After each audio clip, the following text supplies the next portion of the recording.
I don't know, you go to the hairdressers once a year, the barbers have forgotten how to use scissors and the prices have doubled.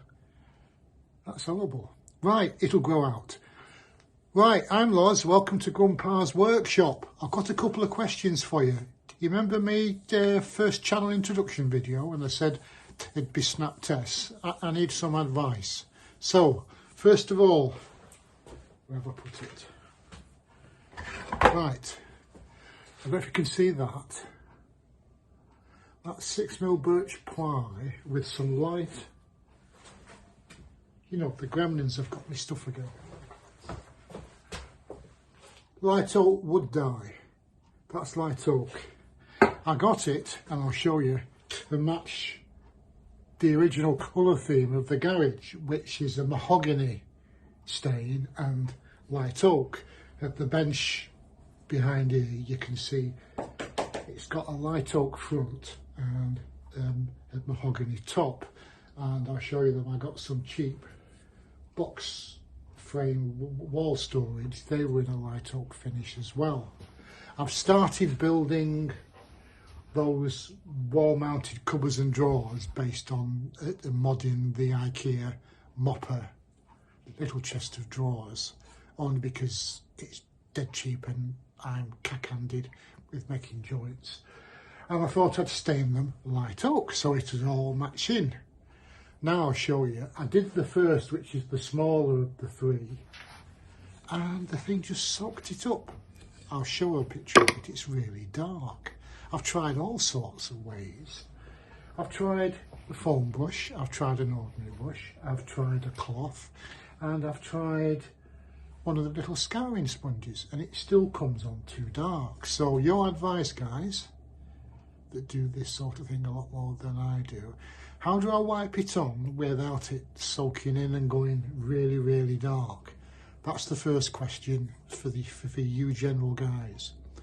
Secondly, my big question is, for me YouTuber buddies who do this stuff and post on YouTube, you see most of my videos so far, apart from the ones in the garden, it's in my workshop, and it's usually what I'd call a 3/4 shot, head to knee, 2/3 of the way down the garage, and some close-ups. So what a portrait photography would call a 3/4 shot down to head and shoulders and little B-roll. And for lighting, I've got 2 long LED fluorescent strips down the middle of the garage, which was an upgrade on the original single bulb in the middle.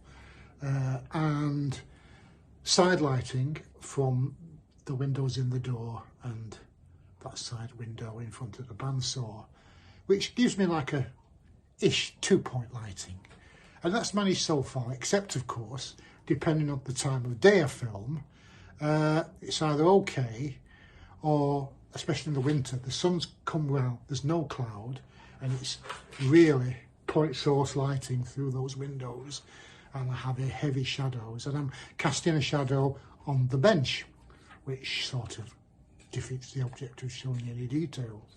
So I want a wide diffuse lighting. What do I do? Now, before you give some suggestions, I do know about photographic lighting. I'm so old, I remember the controversy about studios bringing in flash lighting. That's how old I am. Everybody was on tungsten before that. So I know how to handle point lights, barn doors, diffuser panels, snoots, soft boxes, etc, etc. And I've got, historically, a load of all these. Smashing. They're cheap Chinese lights, great for portraits, rubbish for video, obviously flash. Anyway, I want to upgrade the lighting so you can see what I'm doing better. Here's the question. What lighting are you using? I've looked at the Neewer LED lights. You can get them single, pairs, threes. I do know how to do 3-point lighting. In fact, I used to do 5-point lighting in my portraits after Karsh, if you know who Karsh is.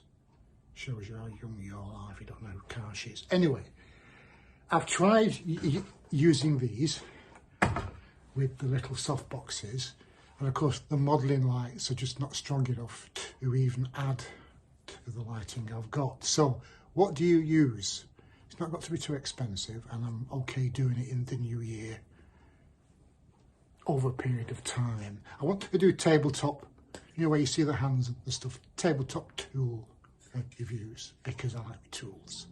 I like to do B-roll for showing when I get good enough to start making things. So the advice on that, as I say, the Neewer lights, I thought maybe a 2 or 3, they're within a budget if I save up, but really I think they're arm's length head and shoulder portraits, because that's what most of the YouTubers do, you know, talking heads in my bedroom, set the world right. But I want to like get at least half a garage, up to a decent set of lumens.